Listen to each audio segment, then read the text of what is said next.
Dagote, she Naelyn Pike, she St. Carlos Gunliu, she's Anaya, she Botonka, she Chiricahua. Hello, my name is Naelyn Pike. I'm enrolled in the St. Carlos Apache tribe. I am Chiricahua Apache from the Botonka band, and my clan is Anaya. So today, we are here in Tucson.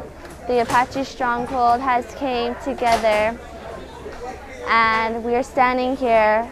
Right now is the end of the event, but organizers came together to set up an event to talk about what is going on with Oak Flat against Resolution Copper, a mining corporation who wants to come and destroy sacred land underneath the Apache people. So an organization called the Apache Stronghold has gotten together to create a movement in spirituality to stand up for these sacred sites and to stand up for those that are yet to be born. I am the granddaughter of Winston Nosey Sr., who is former chairman and councilman of the St. Carlos Apache tribe, and I am here to continue that fight to protect sacred land, to protect those that are yet to be born, and to protect our identity. So how did you become involved in this? I mean, and how serious is it for you in your life? Okay. I started this, my grandfather started this fight before me. This fight has been going on for about 13 years now against Resolution Copper, which is a mining company underneath two mining giants, Rio Tinto and BHP Billiton. Former years before, they have wanted to put in a land exchange bill by itself, but it wouldn't pass through the Environmental Policy Act. But in 2014, John McCain put in the National Defense Authorization Act as a midnight rider, a must-pass bill, slipped in the land exchange, which is now underneath Resolution Copper. So since that fight, and since 2014, the Apache Stronghold was created to make a movement, create a march, and occupy Oak Flat so that Resolution Copper does not desecrate our sacred land. And ever since then, I was a freshman in high school who did an essay, and my essay ended up going into the tribal leaders' hands, and it became a written testimony against the bill S339, which afterwards I started to speak about our youth standing up of who we are and keeping our identity as Indigenous people against corporations and against political leaders that say we can't be who we are. Now, what would you say to youth that are in your similar situations? What can they do to overcome the problems that they face in their own tribal situations? For me, being raised and to know my Apache way of life and where I come from, when I go to Oak Flat, I see the sacredness that it gives. I see all that the Creator has given us and blessed us with, and I realize that it's our privilege as human beings, but our right as Indigenous people to continue to protect that land, to continue to protect those that are yet to be born. So for me, through the time of fighting this and over the years, I look at my little sisters, I look at the youth in our communities, and I realize that it's their lives that are at stake. And it is up to us in our generation to continue to create a better future for them.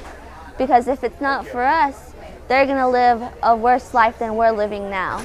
So it is up to us to continue to protect our resources, to continue to protect our identity.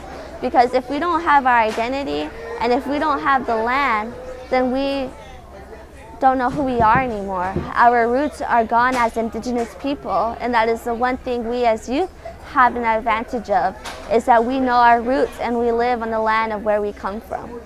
So that is what motivates me, is to keep our spiritual connection and to remind ourselves that it's not just our lives we're fighting for, but we're fighting for those that are yet to be born and fighting for the lives all around us throughout the whole entire world. So it is up to you to make that stand with me, and it's up to me to continue to push you so that we can all stand together as brothers and sisters, so that those that are yet to be born live a better life than we are living today.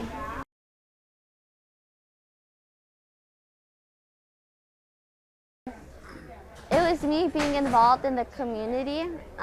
When I was a freshman in high school, I saw an essay. It was a community essay, and whoever won got so much money. And it was about our sacred land and the issues that are in our community and what we should do. And I decided to do that essay in the summer, but I didn't win the essay, so I was kind of bummed out. But later on in the year, I got a call from our tribal council saying that they read my essay and they decided to put that in the testimony in Washington, D.C. against one of the bills against reservation copper. So it was me being involved in the community, just staying updated in what is going on. Because we as youth don't realize that there's so much going on in our community and our surrounding communities, where we tend to get lost into society and into social media. So it's up to us to continue to try to learn from our elders, learn our way of life, learn the issues that are going on in our community, because it affects us today and it'll affect us tomorrow and the years yet to come, like this presidency. It is up to us to stay updated to know what is going on, because our land and our lives and our water is at stake. So being able to start off small and taking those steps to be educated into what is going on, but to also take action through prayer and take action in your communities, because in the end it's up to us, really. It's really up to us to create that future.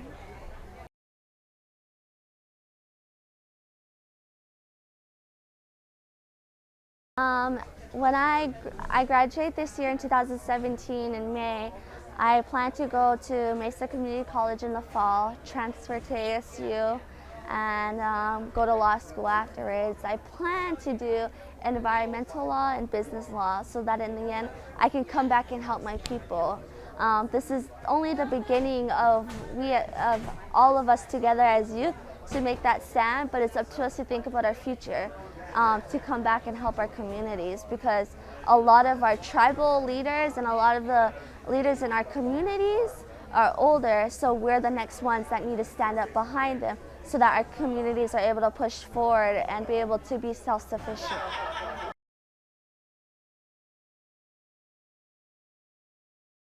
I just ask that we're all able to come together and unify.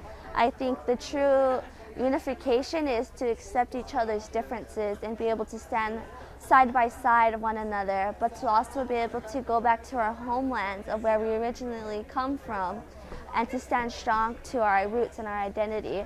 So I hope to see all the youth at some event. I hope to see you and be able to talk to you, and we'll us be able to come together and create an organization or create an action so that we're protecting those that are yet to be born, and even protecting our elders and our lives.